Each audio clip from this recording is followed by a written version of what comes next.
Goodwood are taking the head on now because, of course, that steward's inquiry was ongoing. You can see their dark red, the grey colours, got the Higo in action now, the telestration ringed around the feet of dark red. You can see there Garcia in the centre, Fabricate for Her Majesty the Queen just to the outside of Garcia. Dark red comes across there. You can see that dotted line tracked and come right into the middle of the track. You've got Kairat on the outside, just in behind in the yellow colours, of course.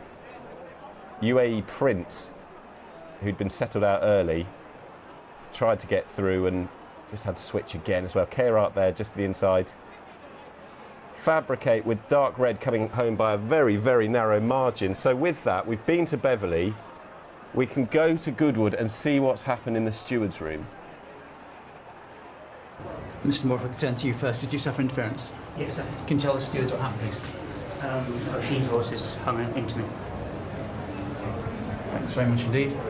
Mr. Kirby, did you suffer interference? Yes, did, sir. Can you tell the stewards what happened? What was the nature of the interference? Coming with a winning run and big grey horse with Oisin was on. He's hung and he's given me quite a big bump, and then just continuous pressure all the way to the line. I think it cost me the race.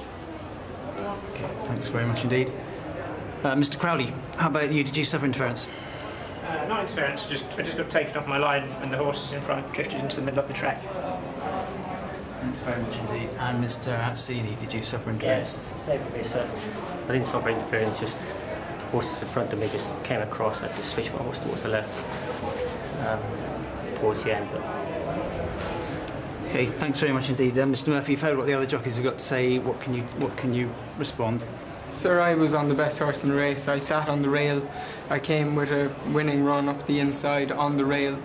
I got into the clear and my horse is lugged left towards the gate. I have my stick in my left hand. You can see my right hand is in the air, doing everything I can to try and keep him straight. I continuously tug off it through the line. I think Mr. Kirby, without even looking at the TV, gets within a head or a neck of me with 100 yards to go. We don't have any contact in the last 100 yards. I am doing everything in my power. I actually stop hitting my horse to keep him straight, and he continues to lug towards the gate. I'm in front and well clear even after the line. I've no doubt I was on the best horse. Okay, thanks very much indeed. Mr. Moore, is there anything more you wish to say? Yeah. Mr. Kirby, anything you want to add? It's not just the one bump, it's continuous, taking me off all the way to the line, you know. He's able to carry on riding his, and I had to put a stick down on mine because he got a bump. You see him, he changed his legs, knocked the wind out of him, and he's come again to the line. Okay, thanks very much. Mr. Crowley, anything more you want to say? Mr. Atsini? Mr. Murphy, anything more you want to add? No, thank you, sir. Any questions you want to ask? No, thank you. Mr. Murphy, can I just ask you, did you think that it might have been a good idea if you put your stick down and put both hands on the reins? If you actually notice, I have so much pressure, you can only pull the right rein off the right hand, and I make a few body movements, my bum hits the horse's backside trying to keep him straight. I couldn't have had any more contact with my right rein. I believe I did everything in my power, and you can see from my body language to keep the horse straight. Thank you. I know the horse well. He's just not strong enough to keep it straight. I know he might keep that straight. Any more questions? Okay, nothing more any of you want to add? Can you please all wait outside? Thank you. Thank you.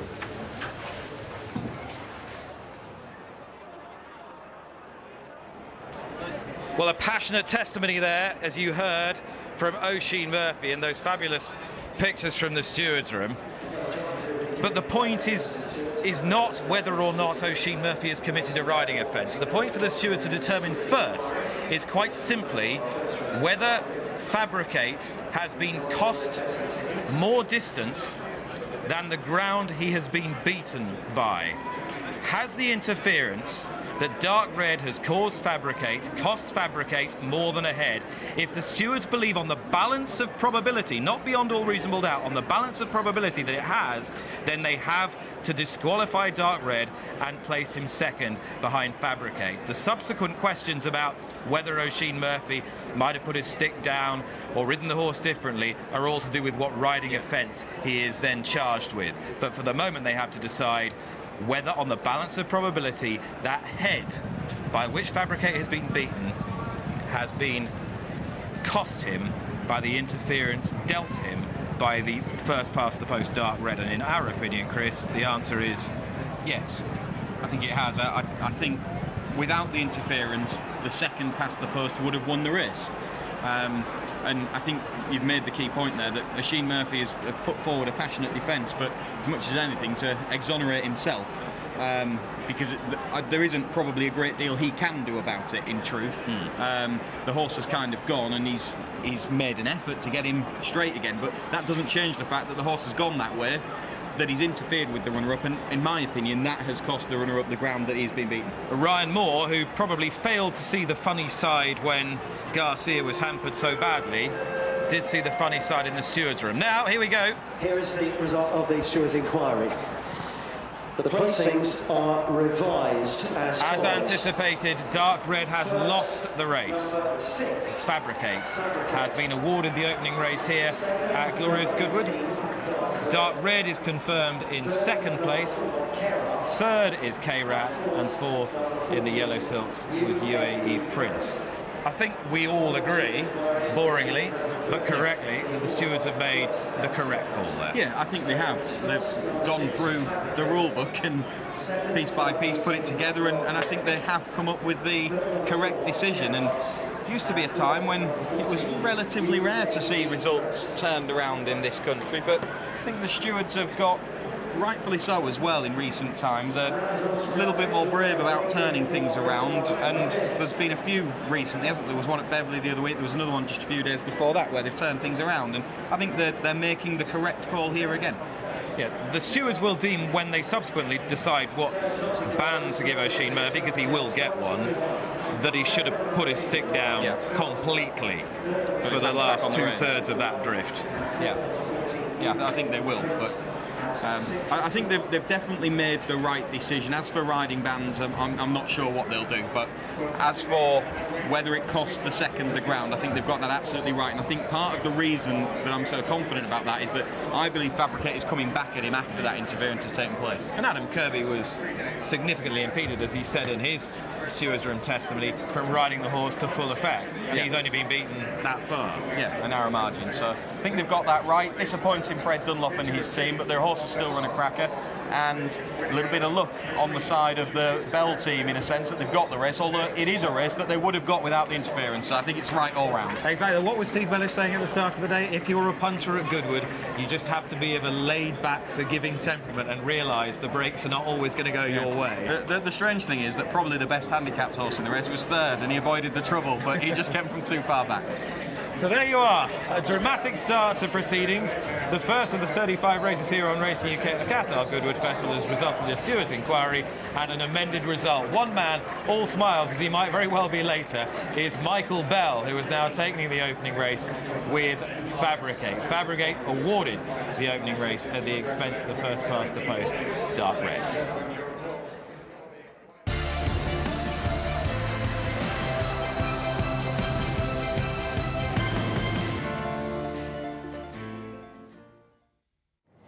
Steve Mellish and I are back in the paddock for the Qatar Vintage Stakes Group 2 over 7 furlongs for 2-year-olds, and at the moment I introduced that, there is no horse in sight. Let's spin round and find out which is the first one coming towards us. All the way up the top. As we record this, we're still waiting for the stewards' inquiry results, but the first horse that we're looking at, whoever he is very relaxed. He's got a sheepskin noseband, and in a moment I'll be able to identify who he is. He's number 5, so number 5, and that is James Garfield. Did better the hold-up horses in the Windsor Castle and has since won at heavy odds on last time. Yeah, and he promises to be suited, I think, by 7 furlong. Not necessarily on breeding, but certainly on run style. He was very strong at the finish in both those races you mentioned. Behind him is number 11, and that is the man who's wearing blinkers for the first time, and maybe moving away from very fast ground will help him. Yeah, by Dutch Arts, plenty of theirs appreciate a little bit of cut, and this horse certainly, we get them with Stewards' inquiry. This horse certainly ran well in good company last time and looked ready for a step up. Behind him is number 3, and that is Expert Eye, and he was very impressive on his debut at Newbury. Good time, decent race, very impressive the way he went through the race, and well worth a step up the Pattern Company, and they'd be among the favourites. we move round to the right-hand side, we can pick up number 6, and that is Mildenberger, who's unbeaten in 2 starts. Now, they ran him at Newbury to find out whether he was good enough to have a go at this race, and the answer was emphatically yes. Yeah, I really like the way he did it. He was giving weight away to other horses. He set out to make the running, and he really responded when ridden. He's got a good attitude to go with his ability. Behind him is number 1, and that is Cold Stare for Owen O'Neill. This horse also unbeaten. Yeah, in France. We don't know the nature of the form, but it certainly looks a reasonable level and interesting that they bring him over. Behind him is number 9, Sea Henge, had just the 1 run over 6 furlongs. He's a son of Scat Daddy, stepping up in trip. Well, Aidan O'Brien won, got on top late on to win at Naas. Again, promises to stay this far. Looks in magnificent condition, I thought. Behind him is Curiosity, number 2. Again, good attitude when winning at Newcastle and Ascot, where he had to give weight away. Takes a step up in class. Number 8 behind, Salab. Salab again takes a step up in class. He won at Epsom last time out. Again, showing a good attitude, but this is a good degree harder. And finally, number 4, and that's Finsbury Park. Yeah, again, similar comments apply. This is a step up in class, but he was strong at the finish and showed a good attitude when winning, albeit in lower company. OK, at this stage, number 7 is just joining us from the pre-parade ring, and that is Roland Rocks, the horse exiting from the pre-parade ring, joining us in the main parade ring. Cheek pieces off today. He wore them last time when staying on late in the July Stakes. And his chance depends on whether he will improve for the trip. There is some encouragement in the pedigree that the 7 furlong will suit him. It needs to improve a little bit. He wasn't disgraced at Newmarket, but he needs to step forward. That's all 10 for the Vintage Stakes, with the absentee, number 10, Wathier. He's smiling, he's taking it on the chin. Ed Dunlop, who's been, well, I think you're taking it on the chin anyway. Your demotion from the first race with Dark Red, it's always a tough one. Always a tough one. Look, I wasn't privy to the inquiry, which I believe was shown on television, so, but watching it, he didn't keep in a straight line. Whether Oisin could have done anything different, I don't know. We're going to show it to you, and then you can see exactly how much ground Dark Red has cost Fabricate in the view of the stewards. We've highlighted it for you, and the lines will just show you how far he's come across. So he's picked up his stick there, and I'm guessing the argument is that he should have just kept his stick down and tried to keep the horse straight. Well, he's riding the horse, not me. I mean, would the horse have gone straighter if the stick had been down? I simply don't know. But I'm just looking. The Queen's horse is coming in, isn't it?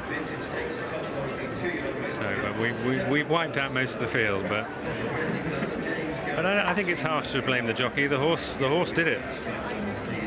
And that, in essence, is what the stewards have to determine. It's notwithstanding the riding offence. It's whether one horse has caused the interference to the other that has caused the other to lose the race. Sure. I believe the best horse on the day won the race, but he didn't keep in a straight line. And what might you be thinking of next for Dark Red? Because he's obviously back on point and his talent is obviously intact. As you can imagine, this was the plan coming here 3 days after running at Newmarket. No, it wasn't at all. We didn't think we'd get in here, but the ground is key. I don't know what we'll do, to be honest. We'll go home and cry for a bit and then we'll move on. But a fair hearing. I think, yeah, I'm sure, you know. Ronnie Arculi rang me from Austria, where he is, and he said, we've got no chance, we'll get thrown out. So that was that. Thanks for talking to us. Pleasure. Ed Dunlop, who has been deprived of the opening race, and we're now going to hear from the man who was awarded the opening race. Adam Kirby is with Lydia. So after the stewards' inquiry, Adam Kirby was victorious in our first race on Fabricate. You felt pretty certain coming in that the stewards would see it your way. Yeah, no, listen, it was, you know, he got a right bump and knocked the wind out of him. You see him change his legs, get unbalanced. But it wasn't just that, it was continuous pressure all the way to the line, and you know, I was unable to pick my stick up again because you know, he got unbalanced, so I had to put it down and just let him gather himself up again. But no, I feel you know, if we'd have ran straight to the line, had a straight race, I'd have definitely won. Which is the key point, isn't it? Yeah, 100%. And do you feel that stewards are now more likely to turn around those results? There seems to be a feeling amongst participants that that is the case. Listen, you know, there's rules, and if you don't ride to them rules, you know, you get punished. And unfortunately, you know, Oisin is doing his best. He had his stick out all the way to the line, but you know, he never lost no momentum, whereas I did. But like I said, you know, rules are rules. Absolutely. So you've got the first winner of the week in the colours of Her Majesty the Queen, which must be superb. And it was a bold shout by Michael Bell to drop the horse down in trip. Did that suit him? Yeah, no, listen, it did seem to really suit him on the day. He obviously gets a mile and a half, so he got to the line strong today. I was a little bit worried mid-race because we weren't going much of a gallop, really.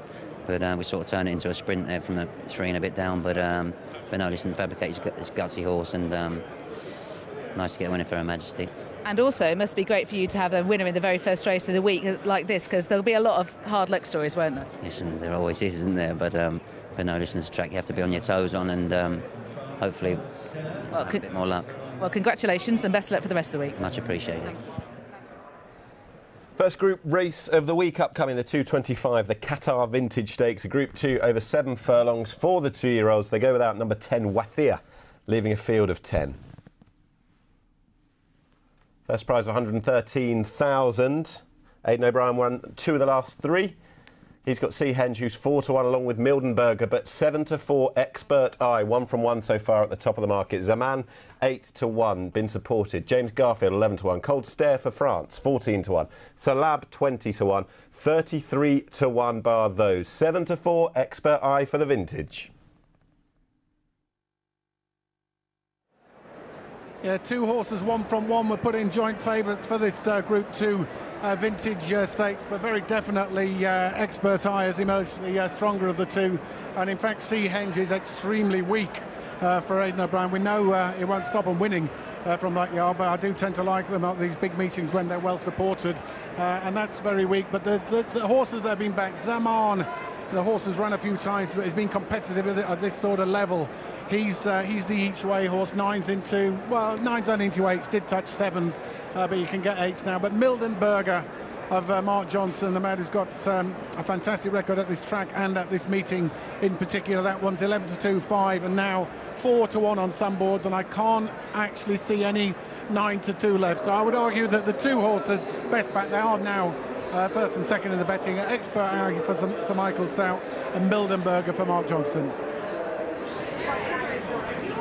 Look at that big, powerful back end on Expert Eye. This once raced, once victorious colt, trained by Sir Michael Stout for Khaled Abdullah. In that victory, Chris, to what extent did he impress you? He really impressed me. I thought the way that he quickened up, having travelled nicely, was pretty impressive, particularly as there was a bit of greenness there, I think, and the form has worked out as well. 3rd and 4th home have come out and won on their next start. He's quite a good moving horse, and if the ground had been a little more dead, then that would have worried me slightly. The time of the first race, Steve, was about 4 seconds. 4.79, I think, above. And they probably, I think the most of the jockeys say he can go that quick. So it's a good ground stroke, slow, good ground time. Yeah, so I think he'll be all right. Yeah, Frankie Dettori said easy side of good, but he said he thought it would be okay for Big Orange a little bit later on. Expert Eye, then 7-4 market leader. He's from one, well, all the Juddmonte families are good, but he's from a particularly good one that's done well in America, Sightseek and Heat Haze and so forth. Yeah, he's got a very good pedigree, a nice profile. He's in a stable that are flying along at the minute, and you would think that there is improvement to come. The extra half furlong is likely to suit, but it's obviously a little bit wispy. There were no signs of that on the way to post. No. Something just caught his eye, and Andrea Razzoni did well to limit the damage. It's got a little bit warm, hasn't he? A little bit. It's not boiling today. No, to be fair, I think a few of them are in the same kind of state, and it's not really a particularly bad state, is it? Just a bit of sweat on their neck, but nothing to worry about, I don't think. Should we try and have a look at the Coolmore runner? Because they've won this race with Highland Real. They were second in it with Duke of Marmalade, so they're not frightened to chuck a really good one in here. But Seahenge is quite weak in the market, Dave was telling us. He is by Scat. Dane has got a marvellous record at this fixture and any number of pluses for him. Yeah, don't you think it's quite interesting, Lucky, the amount of ability that he's shown so far, given that pedigree? TFO out of a 2-mile winner, you wouldn't have expected him to be showing the level of form that he has as a juvenile. As you say, he's proven on this kind of ground, slightly dead ground. He's unbeaten in 2 starts, so it's big improvement. I wonder to what extent did a false start in that Newbury race help him, because there were a lot of inexperienced and green horses in that, and he'd been through it all before. And so they went a fair way, yeah, too, they did. They went a couple of furlongs, I think. My worry about him was 2 flat tracks so far, Haydock and Newbury, and just the type of horse that he is, that he takes a bit of winding up. Would this venue suit him, maybe? Maybe not. That was my view. Ought to give a mention to Cold Stare. It's the Qatar Vintage Stakes Group 2. 7 furlongs to run. Ian Bartlett waiting for us. They're off. Qatar Vintage takes over 7 furlongs. They leave the gate Zaman against the red in the blue.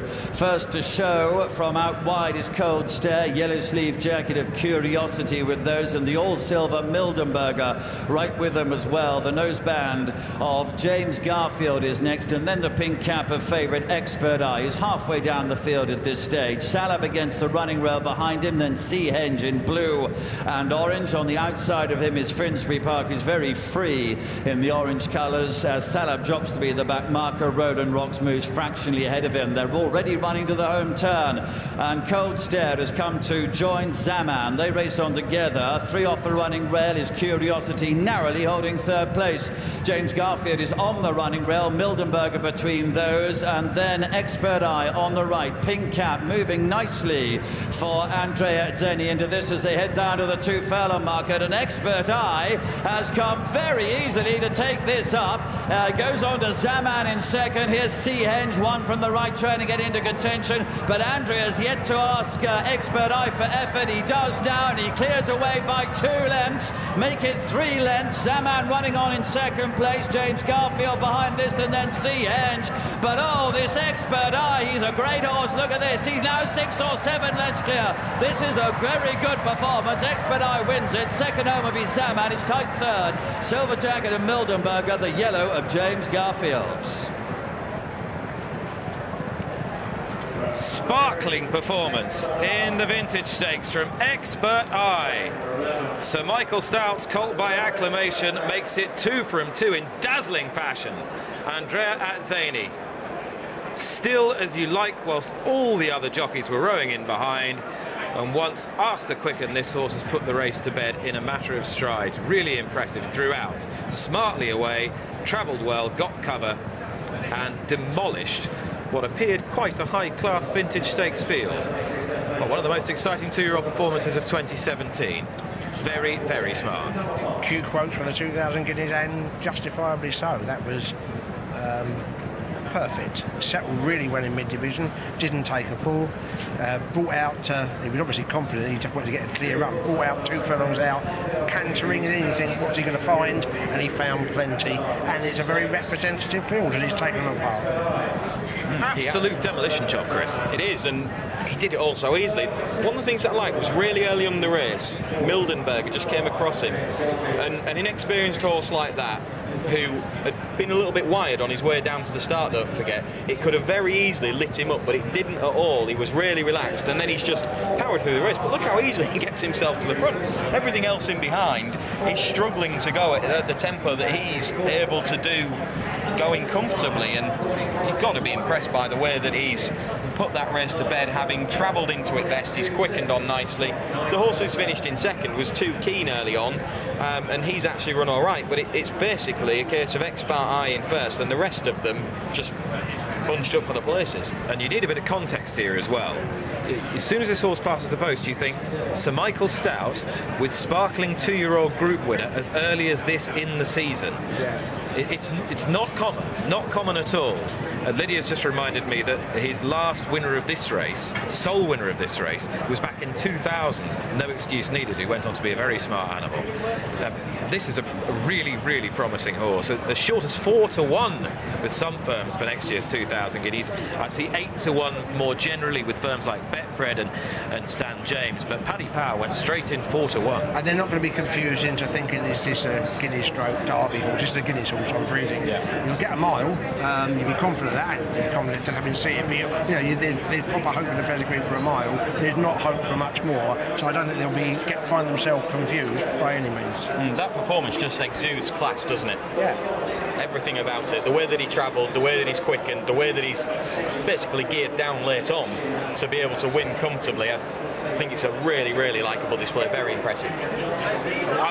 Isn't it lovely that we've got a 2-year-old that's come to hand at not too late a stage of the season, that isn't trained in Ballydoyle or by Godolphin. We've got an outlier, if you like, even though trained by one of the best in the country, coming to the party. Completely, and bear in mind, Nick, he was one of the 2 least experienced horses in the race, so in theory open to more improvement. Most he and the Ava Bryant horse, Seahenge, were the horse who were coming here on the back of one run. And I think that's a big thing as a 2-year-old, a little bit of experience. And he showed no sign of inexperience. He didn't do a single thing wrong in the race, not anything. The way he went through the race, the way he didn't pull, and the way he was manoeuvred, and the way he quickened was all exemplary. Plenty of horses have acquitted themselves creditably. Zaman, particularly, the headgear seems to have worked well for him the last couple of times. Mildenberg has run well again. James Garfield's run creditably. C. Henge has run okay, still showing some signs of greenness. Yeah, I think a more conventional track would probably be ideal for that horse, and he looks like the type that's just going to improve as he grows up a little bit. But this was really all about one horse. When you're looking back at it, there's one horse that really excites you, and it is obviously the winner, and it's got that classy pedigree to call upon that you mentioned beforehand. Look, there was an interesting piece in the paper the other day about Dan Silly as a dam sire, and he's the dam sire to this horse. Can do it any which way. And this horse, as I said beforehand, from the family of very smart American racehorse Sightseek and Tate's Creek. Loads and loads of talent, and poise and professionalism and class. Just that one tiny little jink as he caught the eye of something going into the stalls, but apart from that, absolute perfection from Expert Eye, and God willing we'll hear and see a lot more of him. Andrea Zany wins for Sir Michael Stout, the Vintage Stakes. Sparkling performance, one of the 2-year-old performances of the season so far. Yeah, wasn't it just? Have we seen a potential 2,000 guineas winner there? Wouldn't be that long ago for the last horse to win the Vintage and then go on to win the guineas the next year. Of course, Galileo Gold 2015. 7-4 favourite Expert Eye dispatches them by 4.5 lengths, and an easy one at that. Zaman was seconds. So the time, 7 furlongs, 1:26. Sir Michael Stout has won the Vintage Stake with Expert Eye, and the horse was really impressive. You must have known that you had something quite special at Newbury, but I suppose he's got to prove it.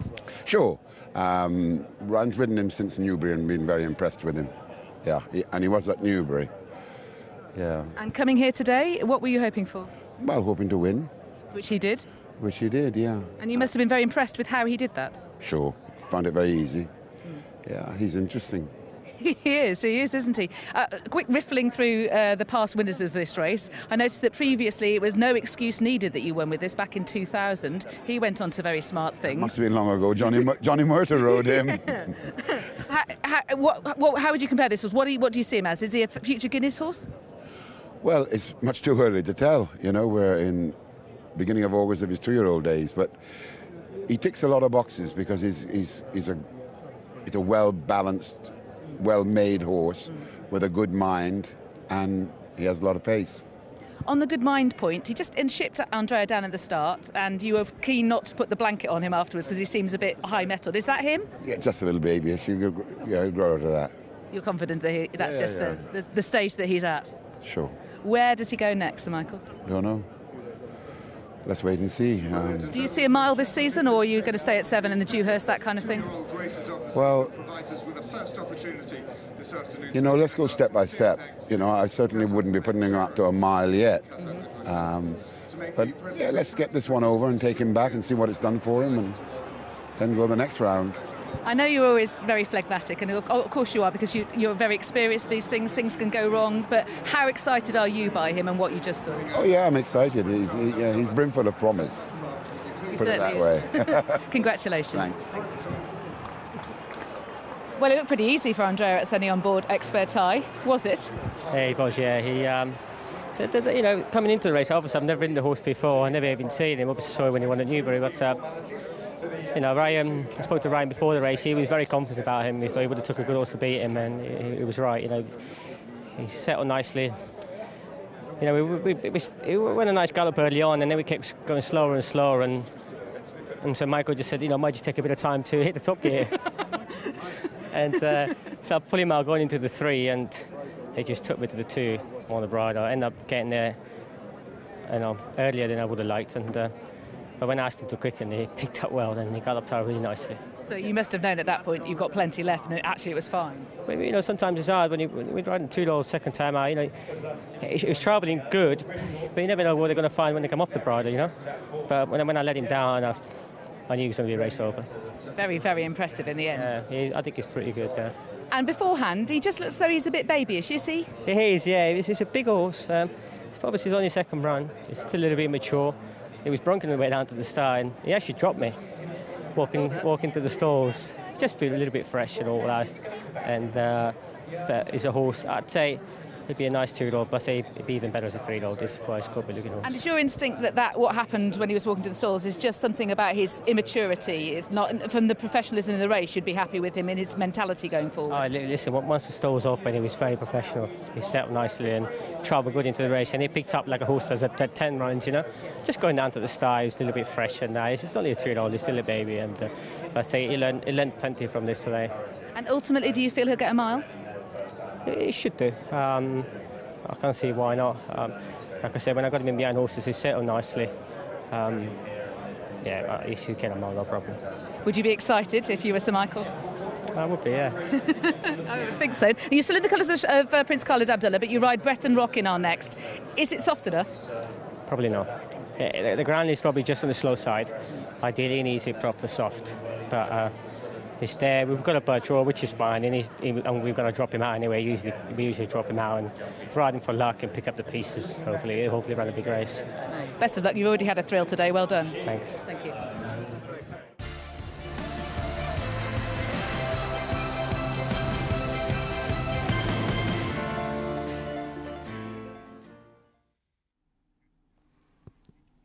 A very intriguing clash in prospect in the Lennox. It's another race over 7 furlongs for the older horses this time.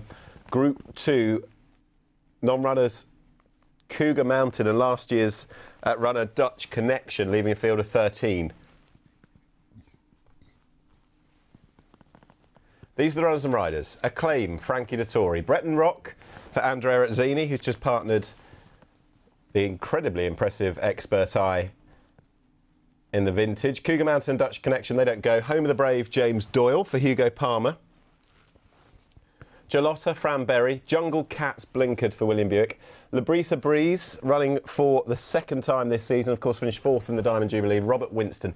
Limato, back up to 7 furlongs, and down in grade, Harry Bentley. Oh, This Is Us, had a good year so far, Sean Levy. So Beloved, Adam Kirby. Stormy Antarctic, Jamie Spencer. Swedwar for Danny Tudhope. Spirit of Valour, Blinkered, Ryan Moore. Dream Castle, Asheen Murphy. The last two, of course, are 3-year-olds in the lineup. And we can have the betting as well. Full show. Limato 11-4. Home of the Brave 5-1. Labrisa Breeze 6-1. Dream Castle 6s along with Spirit of Valour 7s. Acclaim 11-1. Stormy Antarctic 18-1. Jungle Cat 20-1. Oh, This Is Us 28s along with Swedwar. Breton Rock 50-1 with So Beloved. And Jalotta is the 66-1 outsider of 13 for the Lennox.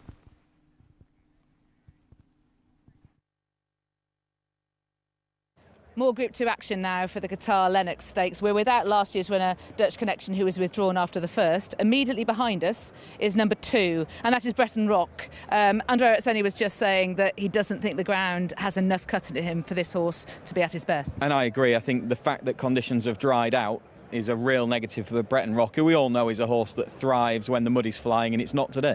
Behind him is the 7-year-old So Beloved, who is a decent horse at this level. Yeah, he's got a turnaround form with Spirit of Valour from last time out. He's a solid enough performer, and he's been here in the past, but he would need to take a step forward, I think, to be winning this. Behind him is number 12, and that's Stormy Antarctic, the winner of the Craven in his 3-year-old days. He's been running creditably this season. Yeah, and he's another one that represents that particular form line that So Beloved comes from. He was second in that race behind Spirit of Valour. Stormy Antarctic was back in third, so he's got form to reverse with a couple of them. He looks really well. I'm going to go 3 horses back to the grey number 8, and that is Labrisa Breeze. He looked unfortunate in the Diamond Jubilee, and he's actually fairly closely matched on that form with Limato. Yeah, he was a little bit unlucky that day. I think the thing with him is, I think really all of his best form has been at Ascot. That is a track that suits him really well. This is a very different venue, and given the way that he's ridden, he'll need a lot of luck. 2 horses back, and we can pick up horse number 14, and that's Spirit of Valour, who won at Group 2 level last time.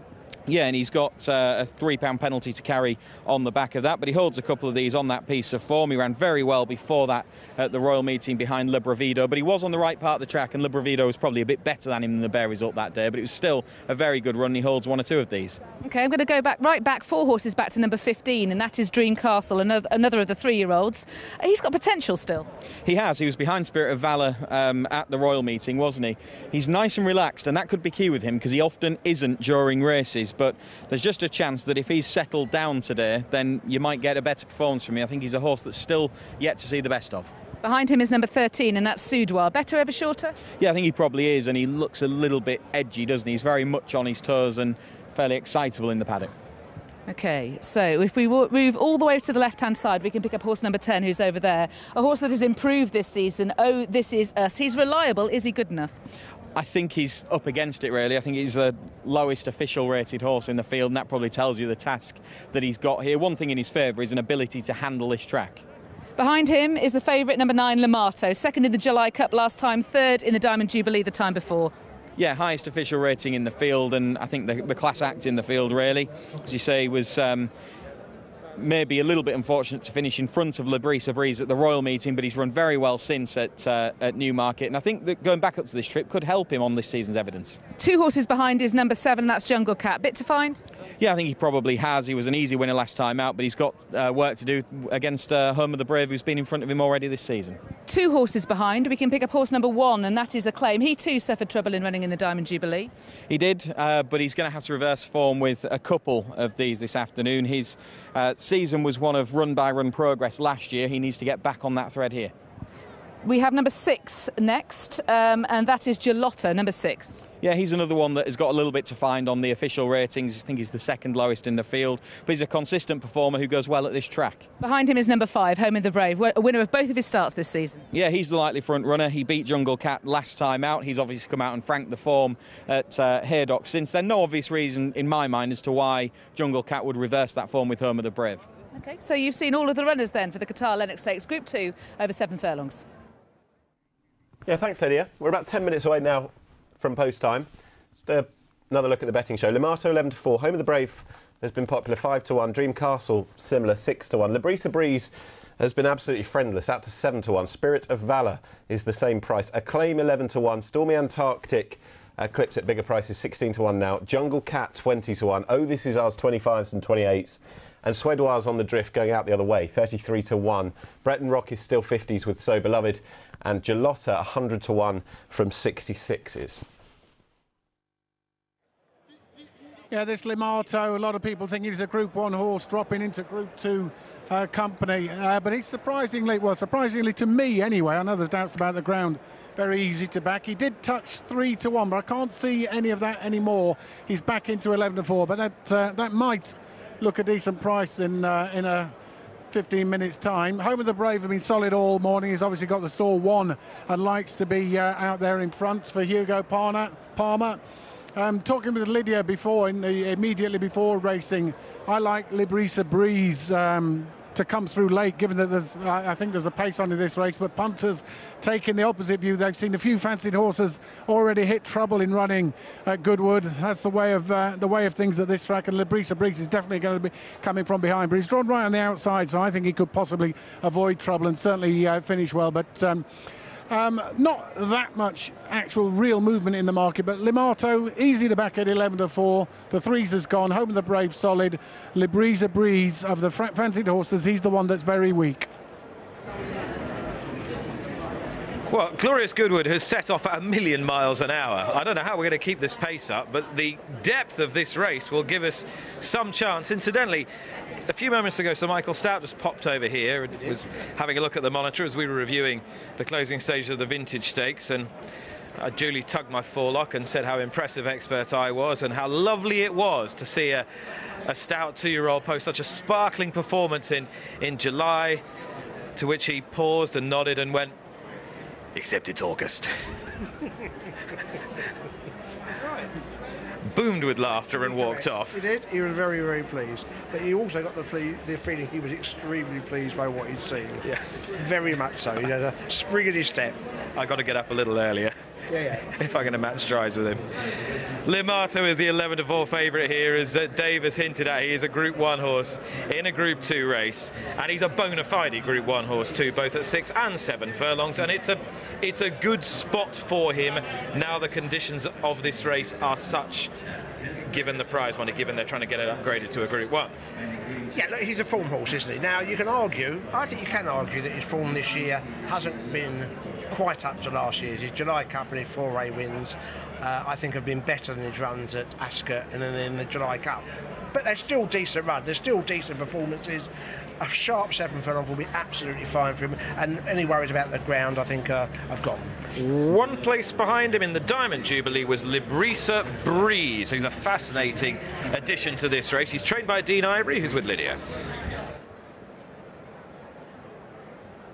Dean Ivory with me now, and he was just saying that you're relaxed now. It's all in the hands of Robert Winston. Well, that's right. We can't do any more. The team at home's done a great job, and we're here, and it's down to Robert, really. I've done the worrying last night and this morning. We're here, down to but Robert, I mean, he's walked the course. He's a very confident jockey. He knows the horse very well. Yeah, we haven't got the best of draw. We all know that, but you know, we've just got to get on with what we got, see how he jumps, and really work out tactics from there. Yes, he's a horse that is mainly a hold-up horse, but you can ride him from the front. He's very versatile, the horse, and the race won't really unfold, I don't think, until the last 2 furlongs. We've just got that bend to contend with, and once we've looked after ourselves around the bend, and then Robert can start to ride his own sort of a race on him then. Do you think the track will suit him as much as Ascot does? No. To be honest, no. The reason we like Ascot, it's a straight track, and I think he's one of those horses cover a lot of ground, and just a good galloping track. Yes, you know, Goodwood is a galloping track as such, but when you've got that bend, you know, you sort of almost got to ride 2 sorts of races on a horse, and with riding the best bit at the end, and you've got to ride for luck more at Goodwood. You know, in my experience in the past, you come here before with 1 or 2 with the good hopes, and if they're on the wrong leg or they're not right on the bend, all sorts of things can go wrong.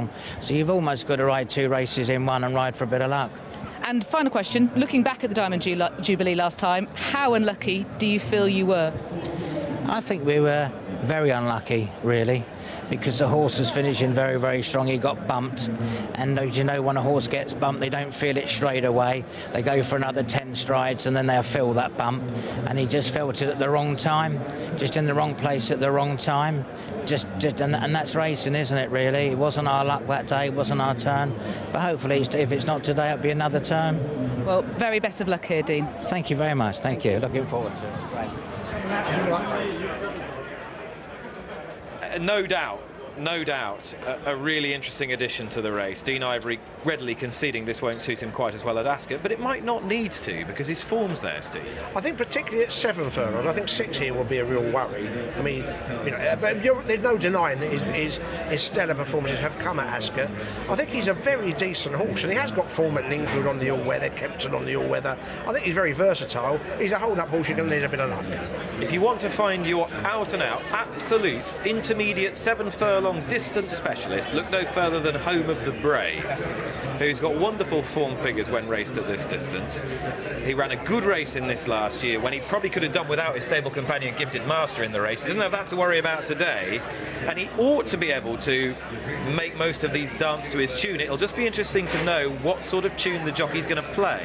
He's also stall 1, isn't he? So yeah, we absolutely know, or feel we know, what's going to happen in the early stages of the race with him. Who might take him on, Nick? Spirit of Valour can be ridden prominently, but I wouldn't have thought he's going to get embroiled in a duel, is he? It's not obvious where the other front runners are. You've got horses like Soudoir moving up from shorter trips. A number of these are hold-up horses. It might well be that James Doyle will be able to boss the race. If a horse is going to go by him today, I suspect it's going to have to be a horse with 6 furlong pace that's able to settle. Yeah, of which there are a couple, to be fair. You know, one of Limato's 2 great Group 1 wins last year was in the most important 6 furlong race in Europe, the July Cup. Librisa Breeze has got plenty of form at 6 furlongs. There are some quick ones in the race, but I do think before the race, if you wanted to work out which horse you could be most advantaged by the run of it, I think it might well be Home of the Brave. Godolphin are also represented by the 3-year-old Dream Castle, a son of Frankel, who ran okay in the Jersey Stakes, as he had been in previous races, Steve, though he was a little bit keen. How do you think he'll be suited by today's race? I think a decent pace would help him settle. Stall 5, I think, is a good draw for him because he should be able to get cover. At the moment, I think his form is just shy of what's required. Well, I know that's the most controversial comment in the world, but he's only had 4 runs, and it's possible that he's open to a bit more improvement. And as we've seen in the last month, an intriguing clash between a couple of good 3-year-olds and some well-established elders. Dream Castle's not the only 3-year-old in the race. You're looking at Jungle Cat there, incidentally. Dream Castle, Red Cat, O'Sheen Murphy. Ryan Moore rides the other 3-year-old, Spirit of Valour, who really has come to himself the last couple of runs. He's turned it around completely. Yeah, he ran a really good race when second in the Jersey, and then he won in this grade 2 in Ireland last time out. 2 things. One, he's got a penalty for that, which doesn't, it's only £3, but it still doesn't help. And I'm not sure it's a deep group 2. It's certainly nothing like as good as today's race. So I think he has to better that performance by some margin to win here. Chris, are there any double-figure prices that you think could significantly outrun their odds, granted today's setup? There wasn't anything particularly that was catching my eye. As Steve said there, it probably isn't the deepest of races. I think Lamato should be a little bit shorter, actually. I thought he was the class act in the field. I think that the biggest danger to him is that Home of the Brave gets too loose a time of things on the lead and then proves quite hard to pass. But I don't think that Harry Bentley will have him too far away. I think if the ground was rattling fast, then more people would kind of be with him. Is there not a case that we need to put this ground thing to bed a little bit? No, I think there might well be, but I think the point is that I think it's factored into his price. I think the reason that he was bigger than this yesterday was that they were still calling it good to soft, and as it's dried out, people have got with him. But I don't necessarily think it makes that big a deal with him. But what I do think is that it's in the perception, and therefore it's in the price. Here's Nev. Yeah, there's a real difference of opinion about this Limato here, because some bookmakers screaming and shouting 3-1 to try and get punters in, and yet other bookmakers have got 5-2 absolutely nailed to their board. They're not going to budge the price at all. But there's no doubt that the 2 horses that are emerging as the best backs in this race are Home of the Brave. That 5-1 has now become 4-1. I can't see any 9-2 anywhere, so that's really well backed. And the other one that's being well backed, and I've suffered with this horse myself a couple of times. I've given up today. Dream Castle, the Frankel colt 3-year-old down the bottom. I'm just not so sure about this horse, but other punters clearly are, because that's one that's been backed from 6s into 5. So Limato 3s, easy to back. Home of the Brave very strong at 4-1. That's going to be leading, that's for sure. And Dream Castle a very strong 5-1 chance. You just wonder whether Frankie Dettori might be the joker in the pack here with a claim 10 from 11 to 1. He has his trip and conditions probably for the first time in a little while. He has. If he went back to the end of last season, if it was his seasonal reappearance, he'd be a shorter price, because he ended last year with a win in this grade in the Challenge Stakes. He's not repeated it so far. Now, it's easy to forgive the run of the Lockinge. It'd be a tough ask at the best of time. And then I was disappointed by the Diamond Jubilee. Do you think he'd run better than that? I did, and he didn't get an absolute clearance run, but he was comfortably not on the day in the class of Limato, and I don't think he would have been in the class of the Breeze had that one had a clear run. So I think he needs to improve. On market form, absolutely, if he does bounce back to form, and he only had the 2 runs this year. Just to give you an idea of the depth of this race, Stormy Antarctic, Jungle Cat, Swedwa and Breton Rock have all finished placed in Group 1 races. Absolutely, and it's a really.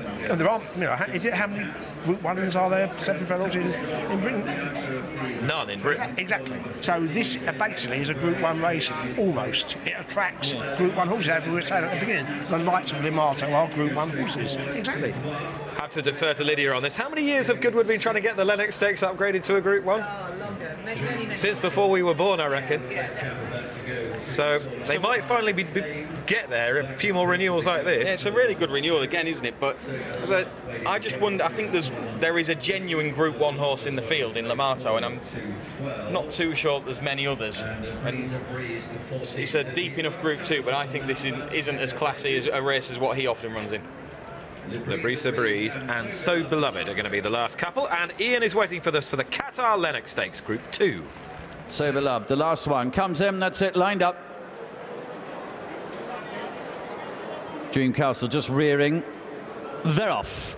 Dreamcastle gets away well enough with the others as Home of the Brave, Acclaiming Lamato is the first one to shoe. Labrisa Breeze and Breton Rock are dropped in at the back of the field. Spirit of Valor, purple off to the right, is in a prominent position. Seydoir is there as well, and the white face of Stormy Antarctic is deep on the course but not far behind him. Dreamcastle's very free in the centre blue with a red cap. So Beloved with him.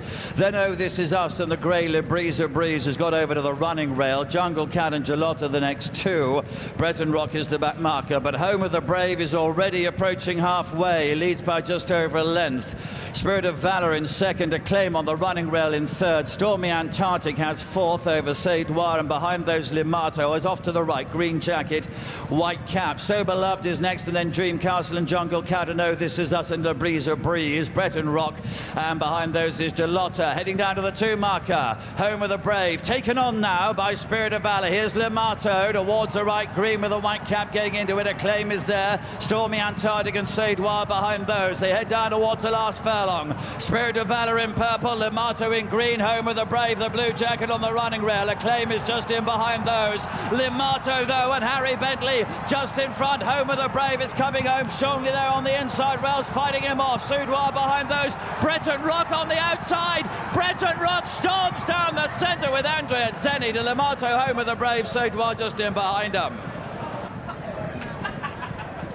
It is Andrea Adzani's day, and a big shock in the Lennox, as Breton Rock is confirmed the winner by the judge at 50 to 1. What a day here at Goodwood. Stewart's inquiry in the first, which led to an amended result. The best 2-year-old performance of the season, and now a 50 to 1 shocker down the outside in a thrilling edition of the Group 2 Lennox. Breton Rock for David Simcock has landed this valuable prize. Look where he is last as we pick it up, with just over a furlong to run, and what a run Andrea Azzani conjures from this horse. Well, Steve. Tremendous performance on ground which, you know, you think beforehand may not be as soft as ideal. It's another example, Nick, and this is, I'm going to bore the pants off people. Half the time, if you are on a hold-up horse, that's the ride you should do at Goodwood. You do not go towards the inside and go for runs there, because 9 times out of 10 you get stopped. He got the one thing his jockey ensured there was a clear passage. He held him up, he switched him to the outside and gave him a full run at it. And you'll see that umpteen times this week where the winners will come down the outside. Despite all us going on about draws, I think that is the place half the time on a hold-up horse where you want to come. He got a mention nearly in dispatches before the race from us as one of a clutch of horses who've been placed in Group 1 company. From you, you're too modest. So he was entitled to be here, but I could really fancy him in today's race, and there he was spotting all the others. But he's been a genuine and consistent horse throughout his career, and with just enough cushion in the ground, he's really found his stride late. But what was going on the front end? Well, if you back Lamato, you've had every chance. Harry Bentley perfectly positioned him. I do think now for the third time, I don't think he is quite as good as he was last year. He's come there to have every chance. Home of the Brain, they've kept a little bit in front, and as ever, he's genuine and he's found plenty, and he's ended up getting the battle of that particular battle. Seydoir, who's stepping up in trip, has got a bit of a run through, or a better run through, and he's ended up getting third. I'm following Labrisa Breeze, who's been stopped half a dozen times again, and it happens in these races. He's not alone, there are others, and all the while this was happening, So Beloved, who's come from about third last with 2 furlongs to run, has come with a sweeping run down the outside to win, and won really well. Breton Rock. Sorry, I beg your pardon. He's come with an absolute sweeping. Look, the thing he's ensured here is that once he starts his challenge, he's going to get a complete, clear run at it. I know he's been beaten a long way, Steve, but in, a far enough way. But if Labrisa Breeze takes that passage, given how many times he's been stopped, do you think he might win? Yes, I do. I do honestly think that he's been absolutely mullered. But I do think if you're on a horse like that, you've got to swallow and go for a run, to use your pace down the outside. It's not as we'll see it race after race after race at Goodwood. We go on about a draw being an advantage. And it is if you're Home of the Brave. If you're a prom racer, stall 1 is obviously the best place to be. You're going the shortest distance, and that's got to be a good thing. If you're a hold-up horse, I really think you're asking for it by going down the inside. I think I'd have to accept as well, Lucky. I was keen on Limato that he's not as good as he was last year. On the evidence, putting those 3 runs together. Yeah, I think so. I don't think he's got that spark that he had last year for whatever reason. Well, I think that the trips to both America and Dubai, particularly Dubai, where he pulled muscles quite badly and the ground really went against him, has probably just half taken the edge off him. It's just a few pounds. I think so, because I think on last year's form he wins this. He's not going to get beaten by Bretton Rock on last year's form, is he? No, you're dead right. He's fallen in a foray last year, not just the July Cup. He's good enough to win. And they produced him at the right time, but he's found less than he has in his pomp. He's still a good horse, but at the moment he's not as good. But a nod to David Simcock, who is unafraid to pitch horses of this calibre slightly higher than you think they ought to be, and so often they're at least placed at big prices.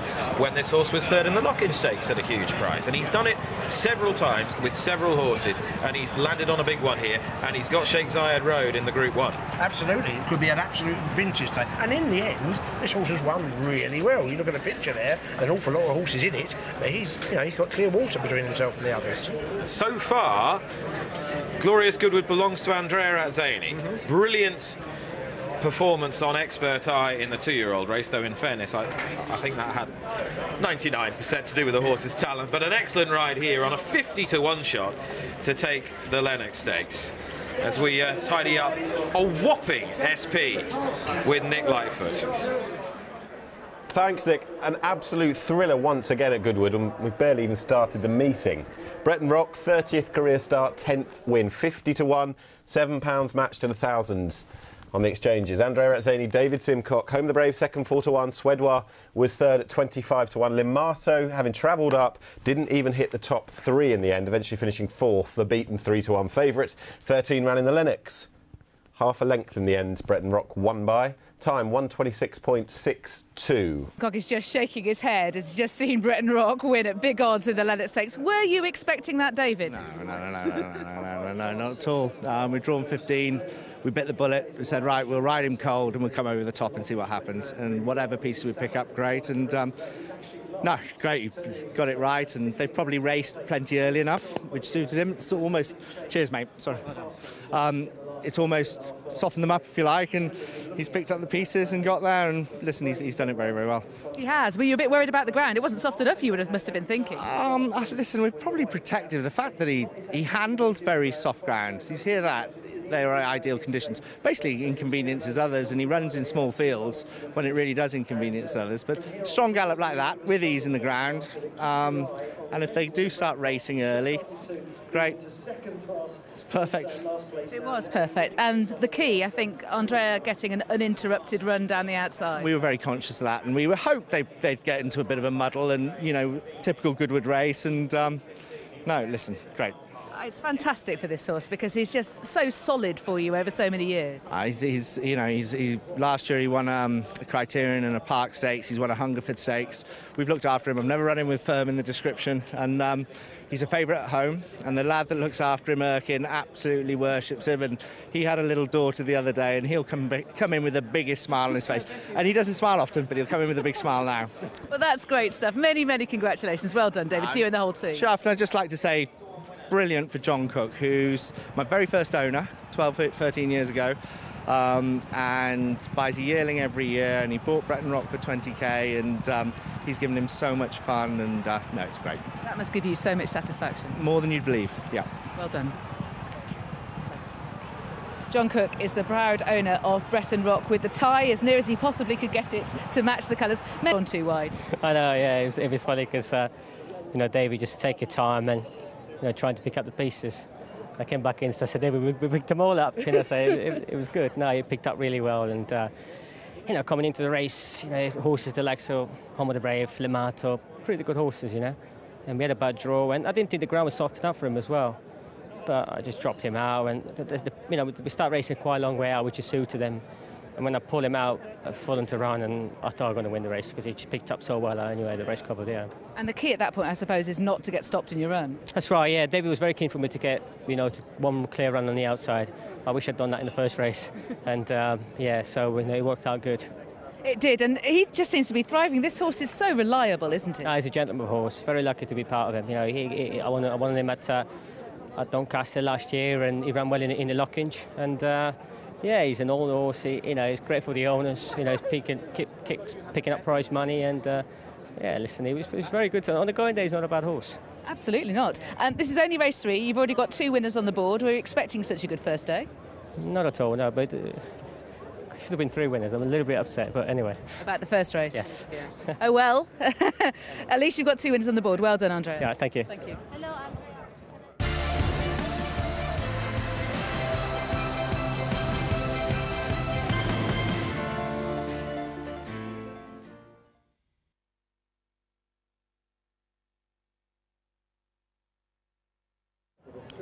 Now it's time for the big one, the Qatar Goodwood Cup Group 1 for the first time. Chris Dixon and I in the paddock to take a look at the horses, and we'll start with the one immediately on the right there, and that is Prince of Arran, who's being tried over these trips and has performed with credit in very good company this season. Yeah, nice and relaxed, looks really well, and I think he's going to be suited by coming back down in trip to 2 miles. Don't think he got home over 2.5 last time out at the Royal Meeting, and he might reverse form with 1 or 2 of those that were in front of him that day, although it would be a big ask to turn it around with Big Orange. Yeah, I tend to agree with it. The drop back from 2.5 miles in the Gold Cup at Ascot, it will be a positive for him. We'll wait for the next horse to come along. All the horses shuffled out of order as we were just looking at them there. And we go next with Big Orange, the winner of the Gold Cup at Ascot, twice the winner of this race previously, also twice the winner over 1.5 miles in Group 2 level in the Princess of Wales Stakes. Simply a very good horse. Do you think he is better than ever this season? I think he's at least as good as ever and possibly a little bit better. It might just be the case that he found a few pounds of improvement for a step up in trip last time out, given that the official handicapper bumped him up £4 on the back of that. But I can definitely see that angle that he might be better, and even if he's as good as last year, he's the one to beat. He had a tactical advantage at the Royal Meeting. He's going to get pressured on the lead today, but he's tough, genuine and classy. He is. Let's move and have a look at Sweet Selection, who's down there, and she is wearing blinkers back on. haven't been on for some time. Hughie Morrison just felt that might help her with a bit of edge. Yeah, and I can see that. Definitely the way that Sweet Selection went through the race at the Royal Meeting in snatches at times, I think. You can see why that headgear has gone on. It might help. OK, and if we move to the left-hand side, we can pick up number 9, and that's Sheikh Zayed Road, who was 3rd in this race last year, ran creditably in the Ascot Gold Cup also. Yeah, 6th in this 2 years ago, 3rd in it last year. Thought he was a little bit below form at Ascot last time out. He's got an awkward way of going about things, and that was evident again on his most recent start. You can see he's a little bit on his toes and edgy in the prelims, but we know that he can run well around here. We can pick up next number 12, She Is No Lady, who put up a career best performance in the Gold Cup last time. Yeah, that was definitely a career best. Whether it was just the step up in trip that really suited her. She was behind Big Orange at Sandown the time before that. But she's not had loads of racing. It's well named because she is pretty big, isn't she? She Is No Lady. She doesn't look like the mare in the field. No, there is number 16, and that is Stradivarius, one of 2 3-year-olds in the contest. Yeah, a progressive 3-year-old as well, and each time that he's taken a step up in distance, he's taken a step forward in form. He seems to be progressing by the run, and I would say there's a little bit more to come. I thought he picked up impressively at Ascot last time out once the gap appeared. And he could be aimed at the St Leger later on in the season. Behind us, we have number 3, Higher Power, who won the Northumberland Plate off a dizzying mark last time. Yeah, took that off a mark of 107, really progressing this season. Was behind Big Orange at Sandown the time before, so a little bit of work to do on that front. He's essentially come out and franked the form of Big Orange, hasn't he, from earlier on in the season, but he's getting better by the run. More will be needed again, however. 2 horses behind is number 5, Oriental Fox, who's a dual winner of the Queen Alexandra. Good enough? I don't think so. He was 13th in this last year. Obviously, he took the Queen Alexandra last time out, but that race isn't as deep as this one. Well worth his place as a strong stayer, but he's got a lot to find on these terms with some of these rivals. 2 horses behind is number 8, QE. He ran in the Queen Alexandra. I don't think he stays that trip. I don't think he does, and he's getting a little bit warm, which is a slight concern. Don't know if that's a regular thing for him. He might just be a horse that outruns his odds here, because I think down in trip is going to suit him, and he's definitely got quite a lot of talent. OK, let's go and have a look at number 10, and that is US Army Ranger. He plugged on in the Queen Alexandra. Seems to be holding his position quite prominently. I can't really get that.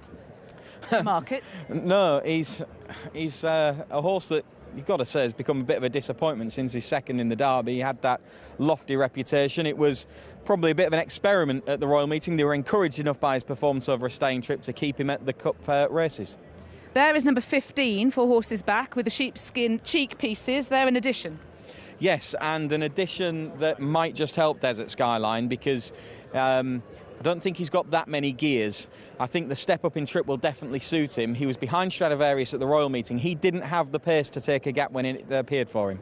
There is number 6, Palisator, who was second in this race to Big Orange last year. And he's a little bit edgy, but that is typical of him. He's a real big horse, isn't he, Palisator? He was disappointing in this race a couple of years ago. Came into the race last year with a question mark about the track, but handled it well that day. He did. It'll be interesting back here. Number 4 is High Jinx. So he's with Tim Easterby. Had a couple of starts for him after a break, and he was quite good on his first start for him. He was, and he's a Group 1 winning stayer in the past. He took the Cadran back in 2014. Only 4 runs since. He's obviously had physical issues with a new yard nowadays. A potential spoiler on the front end to Big Orange. Yeah, there's a few of them that like to go forward, and he is one of them, and he could be causing Big Orange some problems, but he has dealt with fellow frontrunners in the past. Now, the horse we haven't yet seen is Wicklow Brave, who ran 4th in this race last year, number 11. There he is, and he's an interesting contender. He's got a Group 1 staying performance to his name in the Irish St Leger. He has, and I think he ran really well last time out. He's trying to give a stun to Rekindling, Joseph O'Brien's 3-year-old, who has been going the right way, and he's got some solid form in the book. So I think that was a pretty good effort from Wicklow Brave. He was, as you say, 4th in this race last year, so we know the track isn't a problem, but the 3 that finished in front of him are all back again, so he needs to step forward on what he did in this race last year. Willie Mullins is about to give Jim Crowley the leg up, and you have seen all of the horses for the Qatar Goodwood Cup. And we're just 5 minutes away now, or just over, for the Group 1 now, Qatar Goodwood Cup. 2 miles the trip. Big Orange, the dual winner, 11-8. Stradivarius, the Queen's Vast winner, a 3-year-old, 8-1. Sheikh Zayed Road, 9-1. US Army Ranger is the same price. Wicklow Brave into 11-1. Desert Skyline, 14-1. Higher Power, 16-1. Kiwi at 20s. Palisator, last year's runner-up, 25-1. Prince of Arran, 33s, along with She Is No Lady and Sweet Selection, 50-1. Bar those. Big Orange, 11-8 in defence of his crown. Michael Shinners of Sky Bets joins me. Well, of course he does. There's just been a 50-1 winner of the last race, so bookmakers leaping for joy. But you're still trying to tell me a little bit of a poor tale. Well, I wouldn't say a poor tale, Dave, but yeah, I mean, obviously when you're paying out on 2 horses in the first race, you know, first past the post and then on the disqualification. But I mean, look, it was a 12 and a 20-1 chance. It wasn't too bad. Obviously, the Sir Michael Stout horse, very impressive, and you've quoted it fairly short for next year's Guineas. Yeah, 4-1 for next year's 2,000 Guineas. Impressive, really well supported, and yeah, obviously that wasn't a great result, but not a. Look, it wasn't a huge betting heat, but then that obviously the Lennox was a massive betting heat, and we got a right result. Just on the screen that we're looking at, the horse that you've backed personally in this race, going down to the start, old Palisator, causing trouble as usual. Absolutely, yeah. Well, the more trouble it causes, the more confidence I have, to be honest, Ev. I don't want him nice and calm. I want him absolutely wreaking havoc, to be perfectly honest. You've got your wish. So this Big Orange, to me, is the biggest price it's been all day, despite the second favourite being taken out. 11-8. Bookmakers have just decided that he won't have the ground. Yeah. Or they've won enough on the last race to have a go. Yeah, absolutely. I suppose you can puff your chest out a little bit when you have a 50-1 win of the race before. But yeah, 11-8 is a backable price now, without a shadow of a doubt. He's been very, very popular. Obviously, we're still price boosting him, so we'll be bigger than the 11-8. You know, because obviously we do it through the show.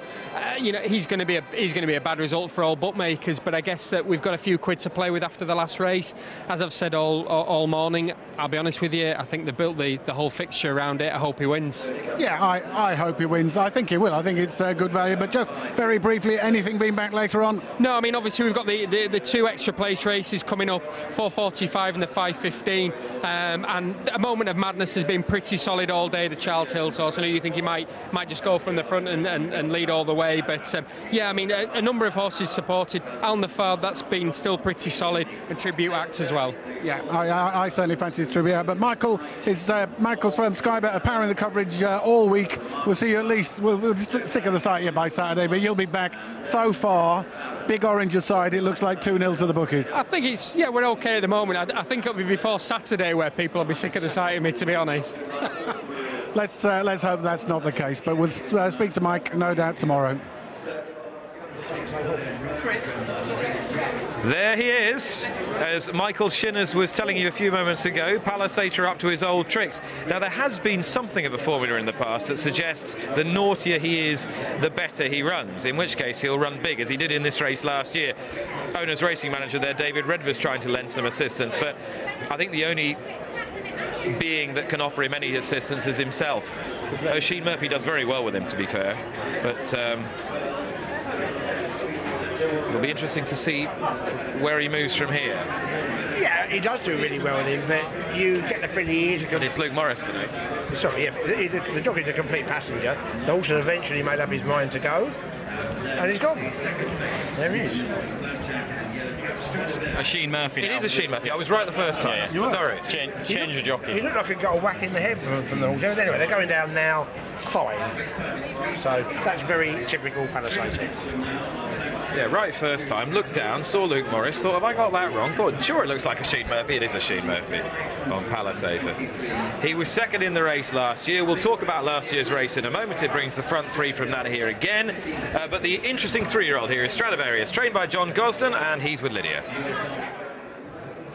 John Gosden runs one of two three-year-olds in this Qatar Goodwood Cup in Stradivarius, the winner of the Queen's Vase. It was a messy race that he won, but he did it well ultimately. Yeah, the starting gate's quite close to the bend in the Queen's Vase now, so we've suggested it comes back a furlong.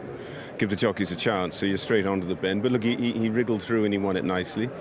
That was obviously level weights against three-year-olds. Here we are taking on the oldest. Funny enough, they ran the race yesterday, he'd be £2 better off, but it changes at midnight, July 31st. But look, he doesn't know that.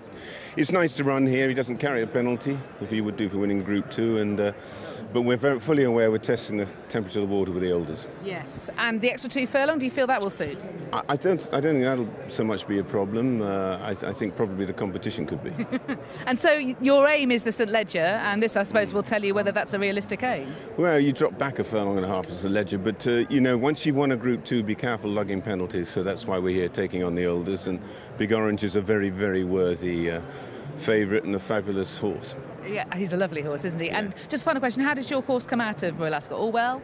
And Abel came out in great form. She ate everything up, and she's bright and sparky, and had a little buck in the kick this morning, just trotting, so I have to take her out and canter her. She's getting full of energy again. Might we see her at York? That is hopefully the game plan. Excellent stuff. Well, right. She was very impressive. Best of luck here. Thank you. Thank you. Hard one to resist this for Connections of Stradivarius. Huge prize money, big weight allowance, fast progressive horse, why not? Yeah, all those things. It's hard to know exactly what he achieved in the Queen's Vase.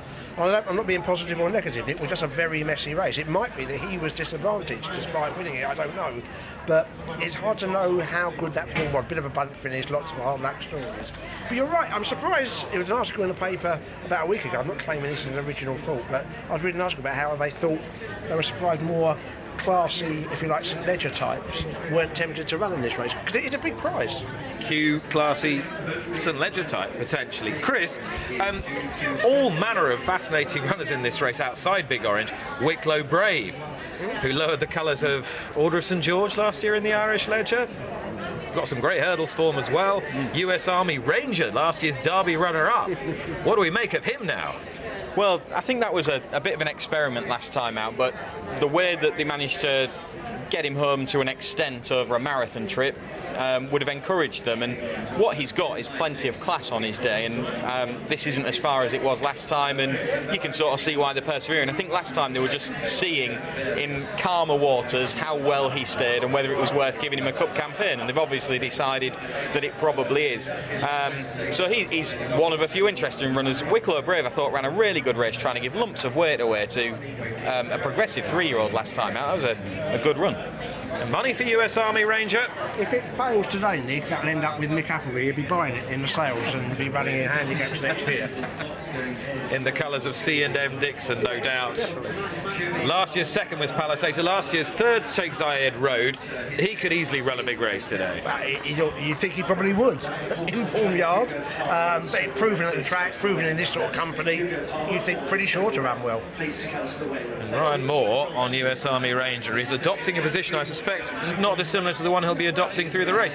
Big price Palisator. It is, again, it's basically the same horse as Sheikh Zayed Road, or similar, ran really well in the race. I think people are often, because his last run was a poor run, I think that has a bigger effect maybe than it should do on the prices. How even a gallop do you think they'll be here? Good. I think there's more than one. I mean, Big Orange will make his own money if he has to, and I think he'll want to test at the trip, but I think there'll be others who'll be pressing it. For the first time, this race is a Group 1. Big Orange seeks to emulate Double Trigger by winning 3 Goodwood Cups, though in this case it'll be consecutive, and this one will be at the highest level.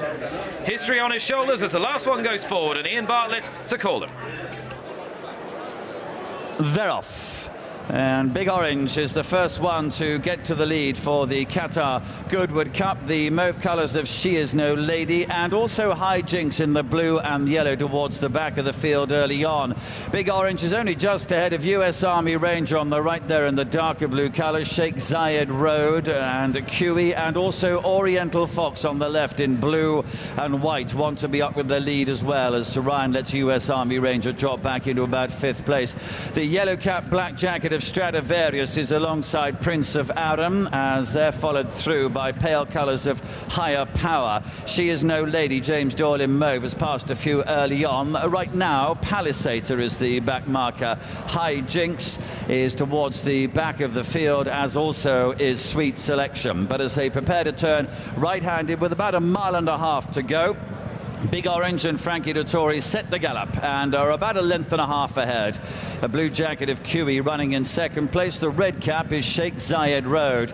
Oriental Fox in blue and whites against the running rail. And then the very dark jacket is US Army Ranger, with She Is No Lady in mauve next to him.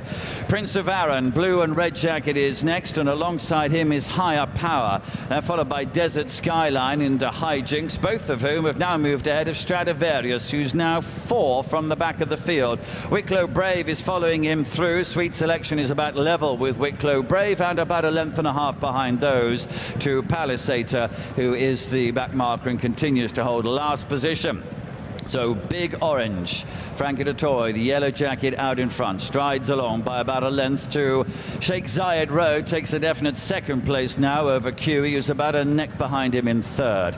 Oriental Fox continues to be in 4th position as they're about to run uphill at the bottom end of the course. She Is No Lady, US Army Ranger, the next couple of runners. They're followed through by Higher Power, and then comes Prince of Aran from Desert Skyline and Stradivarius with that yellow cap from Sweet Selection and High Jinks together. Palisator continues to be just about the back marker, and Wicklow Brave is in company with those, but now they race towards the top of the hill.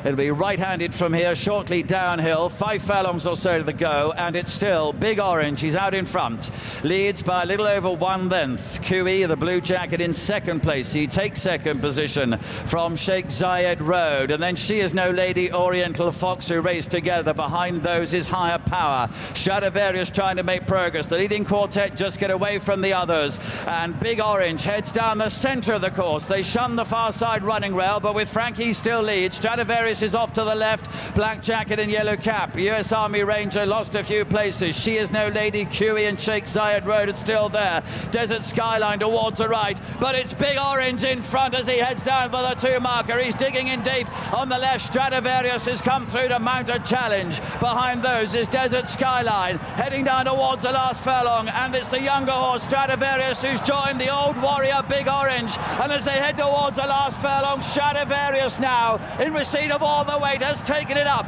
What a great day for Andrea Zenni. This is going to be a hat-trick. Stradivarius strides to the line with Big Orange in second place, Desert Skyline in third, Wicklow Brave is home in 4th. A perfect day for Andrea Adzeni. Stradivarius, the 3-year-old, wins the Group 1 Goodwood Cup, the Qatar Goodwood Cup, and firmly en route to the St Leger, but he's had a huge payday today.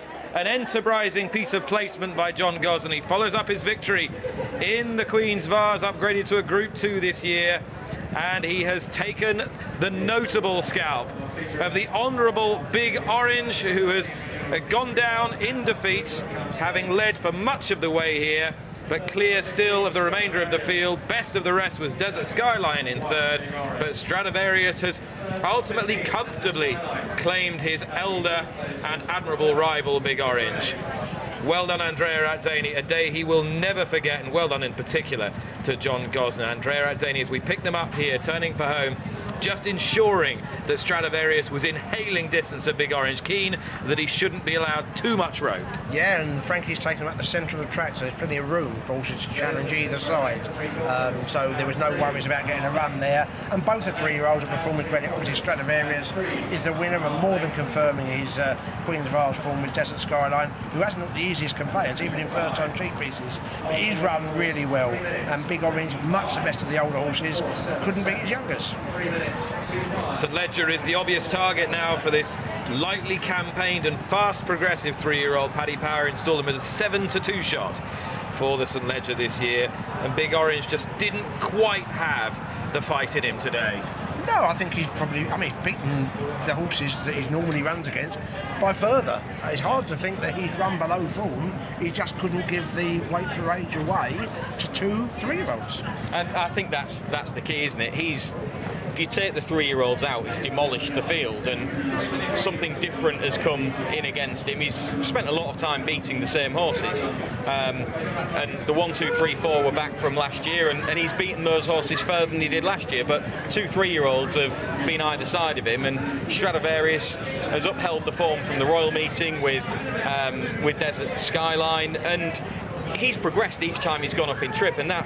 The 3-year-olds are getting a chunk of weight here, and they are progressive horses, and very few 3-year-olds have tried their hand in this race in recent times. Yeah. A couple have had a go this time around, and more will be back next year, you would imagine, given the result here. And particularly given that they've got that upgraded stepping stone at Royal Ascot to bring them here. Yeah, the idea is to encourage the 3-year-olds, and you could argue this is the first dividend. And you're right, Chris has made the point, there'll be more than 2 run next year, for sure. And a word on the rider. 3 very different types of horse, 3 different trainers, 3 different distances, all on a huge stage such as this.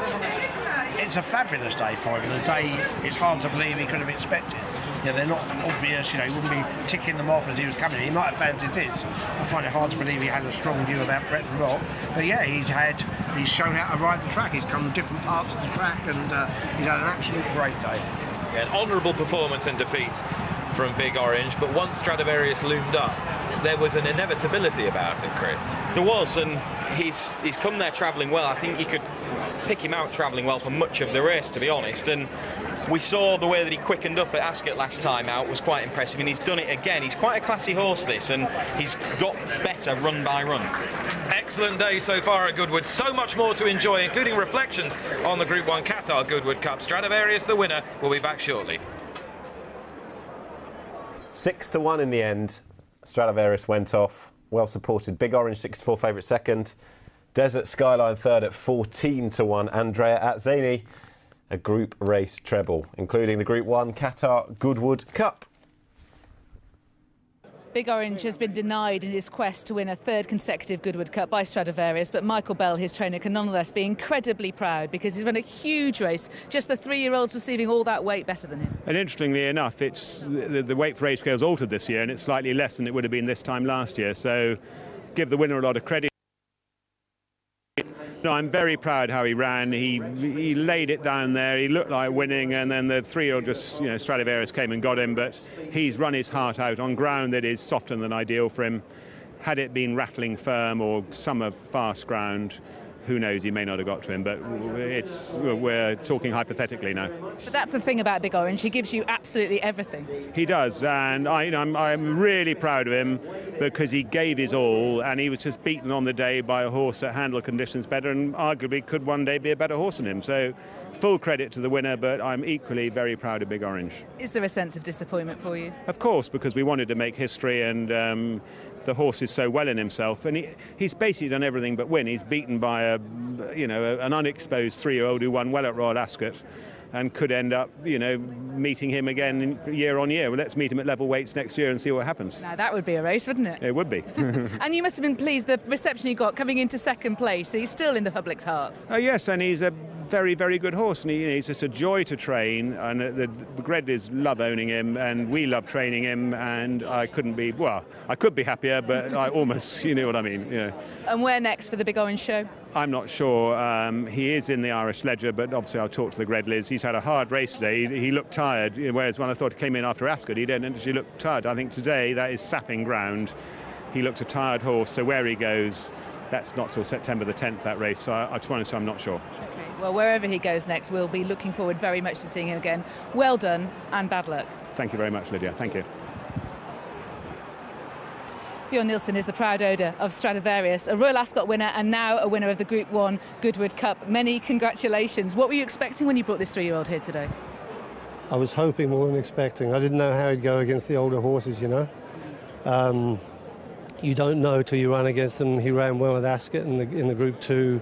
We didn't want to run against the other horses, the 3-year-olds, and pick up the £5 penalty. So John thought this was the place to come. He knew he was a handy horse. He knew he'd stay the trip, and this is, you know, where we came for as a prep for the Ledger. And how was it watching it? Well, you know, he's on and off the bridle, so early on, you know, you never really know, and Big Orange had an easy lead, and I said, well, it's going to be tough to catch him, but this horse, you know, he stays on, he wants to win. Yeah, he very much does, and he's progressing all the time. So Ledger? I hope so, sure. If he comes out of it right, I'd expect that's where they go. Many congratulations. You have a very, very talented stayer. Well done. Thank you very much. Thank you. Well, the role of spoil sports has been played by John Gosden to great effect in the Qatar Goodwood Cup, because Stradivarius has come here and beaten Big Orange and done so in fine style. John, you said you were testing the waters beforehand. I think you probably found it to your liking. Yeah, the temperature was hot, but it wasn't too hot. It was interesting early on because he's not a big horse, and he got a little bit buffeted on the first bend, but he gritted his teeth, and he's got a massive amount of courage. Andrea was surprisingly confident before the race, having won the Vars on him. He said, I got tactical speed, he can quicken well, and I think he's a really lovely horse. And he was really quite confident. He said the horse is still a little babyish, still learning, but I think he'll learn a lot today. That's good news to your ears, isn't it? A Group 1 winner and still learning. Yes, I think it is exciting. And look, it's full marks to our racing office manager, Peter Schumacher, who suggested this after he won the Vars, and I looked at him and I thought, whoa, that's just going a bit grand. And then I looked at the logic. Instead of giving weight with penalties or giving weights and handicaps, he comes here with a weight getting £13. It would have been £3 last year, a day ago, but it's changed. But it was his idea, and full marks to him for this horse being here today. And what do you make of the New Look staying programme? These are the first steps from the BHA, and you've been the beneficiary of both of the key races so far, the Queen's Vars up to Group 2 and this up to Group 1. Yeah. I'm a passionate believer in the staying races. I know it's lovely sprinters, and I adore sprinters and milers, but once you get mile, a quarter mile and a half, you know, there is in Ireland at Coolmore, they've been breeding the best of those since the days of Vincent O'Brien, Sadlerswells, Galileo, Monja, and I think we have to realise if they can't carry it all on their own, and that this is horsed by See the Stars, and I think we've really got to see these horses come through. The people adore these races, and they are fabulous to watch, and we must remember that our classic races are run at 1.5 miles for an Oaks and a Derby, and the Ledger even at 1.6 miles. And so do you like the look of it, Queen's Vars to here? I'm not sure you bet you do from this position. I did mention I think we should run it over 1.7 miles for the jockey's sake, and I think we need to come back on that. That's more the pattern committee needs to think about down the configuration of the track. That's not Ascot's fault. But I still think it's a great idea, and we've got to bring these horses forward. Because otherwise we wind up with an empty programme, and that's no good, and then we can't have everybody like in America when they think 1.5 miles is a marathon. That's not necessarily the healthiest situation. Absolutely not. As you said, everyone here loves the staying race. Now, is the Ledger that's still the plan? Yes, very much so. We'll go to the Ledger. We'll freshen him up for that, and that would be the plan. Okay, well, many, many congratulations. Thanks. A brilliant success in Stradivarius. Well done. Thank you. Thank you. Thank you.